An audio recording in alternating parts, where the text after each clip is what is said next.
அனைவருக்கும் வணக்கங்கள். இன்றைக்கி எதை பற்றி பார்க்க போகிறோம்னா, இந்த புரட்டாசி மாதத்தில் நம்ம 12 ராசிக்கு உரிய என்னென்ன அமைப்பு இருக்குது, எப்படி இருக்குது, இந்த மாதத்தில் இந்த 2025 எந்தெந்த அமைப்புகள்லாம் வர இருக்குது அப்படிங்கிறத பற்றி பார்க்கலாம். அதை இப்போ இந்த இடத்துல நம்ம உடல்நிலை எப்படி இருக்குது, வருமானம் எப்படி இருக்குது, அடுத்தது நம்ம என்ன தொழில் செய்யலாம், எதில் காதல் வருதா, இல்லது திருமணத்தில் பிரச்சனை இருக்கா, நல்லா இருக்கா, இன்னும் இந்த தொழில் ரீதியாக என்ன வருமானம் இருக்கா, செலவு இருக்கா, எதில் நம்ம அதிகமாக இன்வெஸ்ட் பண்ணலாம், பண்ண வேண்டாம் அப்படிங்கிற தன்மைகள் எல்லாம் இந்த அமைப்பில் நம்ம கொஞ்சம் விரிவாக பார்த்து அதுக்கான என்ன சொல்யூஷன், என்ன செய்யலாம் அப்படிங்கிற தன்மையில் நம்ம இப்போ இந்த புரட்டாசி மாத பலன்களை பார்க்கலாம்.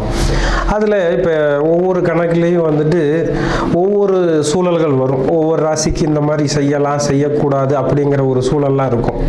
அது எல்லாத்தையும் நம்ம பொறுமையாக அழகாக அது என்னென்ன செய்யலாம், என்னென்ன செய்யக்கூடாது. ஏன்னா மக்களுக்கு எதில் எடுத்தாலும் அவசரம் இருக்குது, அதே அளவுக்கு பொறுமை குறைஞ்சிக்கிட்டே இருக்குது. அப்போ அந்த பொறுமையாக என்ன சொல்ல வரோம், அதில் இருக்கிற ப்ளஸ் ஆர் மைனஸ் என்ன, அதை தெரிஞ்சு அதை அனுபவப்படுத்தி அதை நீங்கள் உங்கள் லைஃப்பில் பொருத்தி அதை நல்ல ஒரு ஆழ்ந்த சிந்தனையோடு எடுத்துகிட்டு போய் அதை நீங்கள் சரியாக பயன்படுத்திக்கிறீங்கன்னா இந்த ராசி பலன் அந்த விஷயம் இருக்கு இல்லையா, அது மாத ராசி பலன். அப்போ இந்த மாதத்தில் நீங்கள் எதை செஞ்சால் சௌரியமாக இருக்கலாம், எதை செஞ்சால் கொஞ்சம் டிஸ்டர்ப் ஆகும் அப்படிங்கிறத பற்றி இப்போ நம்ம பார்க்கலாம். கும்பராசி நண்பர்களே, இந்த கும்பராசிக்கு 2025 புரட்டாசி மாதம் எப்படி இருக்குது அப்படின்னு பார்த்தீங்கன்னா, 7ஆம் அதிபதி 8ல், 2ல் சனி, கும்பத்தில் ராகு, 5ல் குரு. இப்போது நீங்கள் 2ஆம் இடத்துக்கு போனீங்கன்னா வருமானம் குறைஞ்சிரும். சனி 2ல் இருக்கார், 7.5ல் அது ஒரு விஷயத்துலேயும் இருந்துக்கிட்டே தான் இருக்கிறோம். ஏன்னா இப்போ நீங்கள் 5 வருஷமாக ரிஸ்க் எடுத்ததெல்லாம் அடுத்தது இன்னும் ஒரு 2.5 வருஷம் அப்படிங்கிற மாதிரி அது ஓடிட்டு இருக்குது. அது கொஞ்சம் குறைஞ்சிக்கிட்டு இருக்குது. ஆனால் சூரியனை பாருங்கள், 7 கூடையவர். அப்போ மனைவியால் ஒரு சில தொல்லைகளும் வரும். எப்படி, அவங்க எதிர்பார்ப்புகளை நம்மளால் பூர்த்தி பண்ண முடியாது. அப்போ அவங்க எதிர்பார்ப்புன்னா என்னென்ன, அவங்களுக்கு 7ஆம் இடத்துக்கு 2 வீட்டுக்கு தேவையானதை கொண்டு கொடுங்க, வருமானம் பத்தலை, உங்களால் சம்பாதிக்க முடியல, செலவு பண்ண முடியல அப்படின்னு சில தொல்லைகளும் வரும். 2வது, நீங்கள் 7.5ல் இருந்துக்கிட்டு இருக்கிறதும் ஒரு பிரச்சனை, ப்ளஸ் மனைவியாலையும் ஒரு பிரச்சனை. கரெக்டாக பாருங்கள், 2-11 கூட குருவும் 5ல் போய் நிற்கிறாரு. அப்போ 2-11 என்ன, குடும்பத்தில் பிள்ளைகளுக்கு செலவு பண்ணணும், படிப்புக்கு செலவு பண்ணணும். 11ங்கிறப்ப வருமானத்துக்கு மீறிய செலவு இருக்கும். அப்போ வருமானம் கேள்விக்குறி தான். ஆனால் அந்த ராகுவும் குருவும் திரிகோணத்தில் இருக்கிறப்ப செலவுகளை அதிகமாக பண்ணக்கூடிய சூழல் வந்துடும்.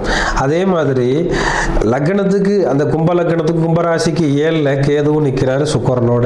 அப்போ சுக்கரனோட நிற்கிறப்ப வீட்டுக்காரமாகிட்ட உடல்நிலையும் கவனமாக பார்த்துக்கணும்.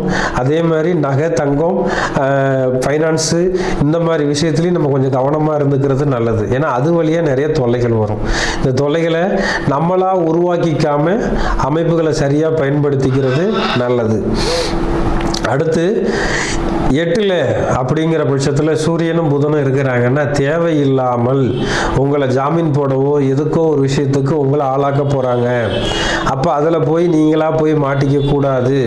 அதில் 5 அப்படின்னா பூர்வீக சொத்தில் இருக்கிற பிரச்சனைகளை இப்போ கிண்டுவாங்க. அப்போ அந்த இடத்துல நம்ம செலவோ மற்ற விஷயத்தையே பண்ணுறோம் போகிறேன்னு சொல்லி சிக்கல் போய் மாட்டிக்கூடாது. ஏன்னா அப்படி நீங்கள் போனீங்கன்னா மொத்த செலவும் உங்களுக்கானதான் வந்துடும்.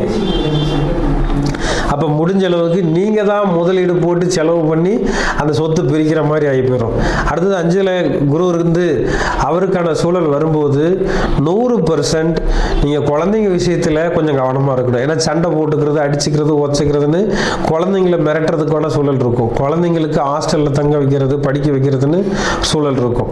அதே மாதிரி ஒரு டியூஷன் அனுப்புகிறோம், போகிற வரோம்னா அங்கேயும் சில சிக்கல் வரும்.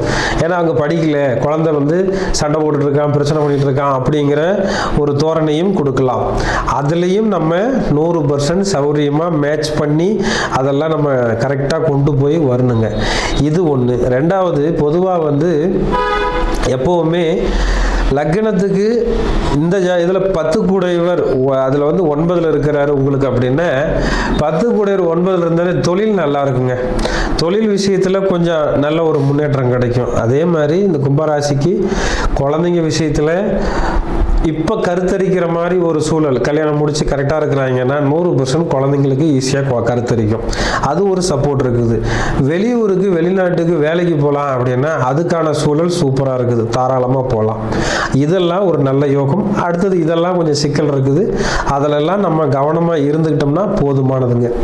வேற ஒன்றும் பெருசாக டிஸ்டர்ப் பண்ணுறதுக்கு இல்லை, பார்த்துக்கலாம்.